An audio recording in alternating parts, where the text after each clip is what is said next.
അപ്പൊ എന്തായാലും ഈ ഓണത്തിന് ഇനി ഏത് പാട്ടിടും എന്ന് ആളുകൾ ആലോചിച്ചിരിക്കുമ്പോഴാണ് നിങ്ങളുടെ ഓണം സോങ് വരുന്നത്. ഇപ്പൊ അതാ 3.4 മില്യൺ അടിച്ചിരിക്കുന്നു. സൂപ്പർ. പക്ഷെ ഓണം സോങ്ങിൽ നിങ്ങൾ രണ്ടുപേരും ലാസ്റ്റ് മറ്റേ അടിച്ചൊളി സമയത്ത് മാത്രമല്ല ഇടയ്ക്ക് വന്നോണ്ടല്ലേ. അത് മാത്രം ശബരീഷ് ചേട്ടനൊക്കെ ടഫ് ഡാൻസ് കളിക്കുമ്പോ നിങ്ങൾ രണ്ടുപേരും മാത്രം അവിടെ കാണുന്നുണ്ടായിരുന്നില്ല.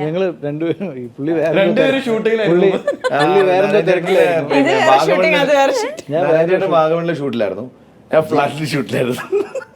ലൂസ് മോഷൻ ആയിരുന്നു, അത് പറയാൻ പാടില്ല. ലൂസ് മോഷൻ ആയിരുന്നു അന്ന്. ഞാനൊരു ക്ലോസ്ഡ് സ്പേസിൽ പ്രൈവറ്റ് ആയിട്ടിരുന്ന് ഷൂട്ട്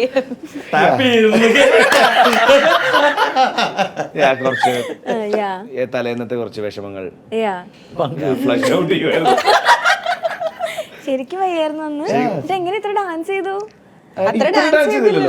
2 ദിവസം റിഹേഴ്സൽ ഉണ്ടായിരുന്നു, ഞാൻ പോയില്ല. 3ാമത്തെ ദിവസം ഷൂട്ടിനാണ് ചെല്ലുന്നത്.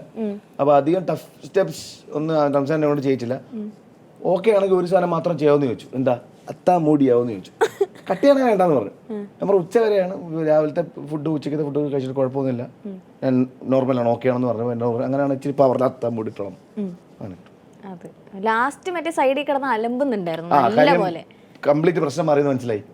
അപ്പൊ പിന്നെ റംസാൻ ഒന്നും നോക്കണ്ട, അലമ്പനായി പൂമാലൊക്കെ എടുത്തിട്ട് മറിയം ചടങ്ങിന് ചാടിയൊക്കെ വരുന്നുണ്ടായല്ലോ.